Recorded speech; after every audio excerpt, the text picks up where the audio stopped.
Savol. Assalomu alaykum ustoz. Gruppalarda biraylan salom qilsa, hammaydan salom qaytarish kerakmi? Agar shundaq bo'lsa, gruppa salom bilan to'shib ketadi. Qanday qilish kerak?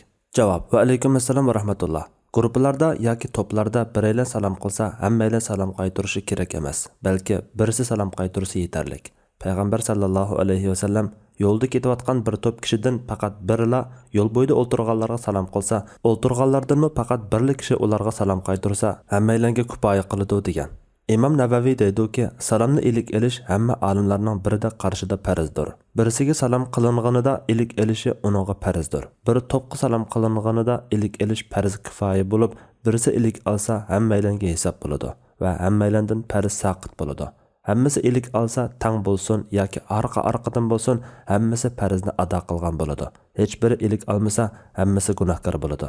Salom qilinganlar ilik almay, boshqalar ilik alsa, salom qilinganlardan gunoh saqit bo'lmaydi. Alloh eng to'g'risini bilguchidir. Fatvoda Dr. Abdul Aziz rahmatulloh.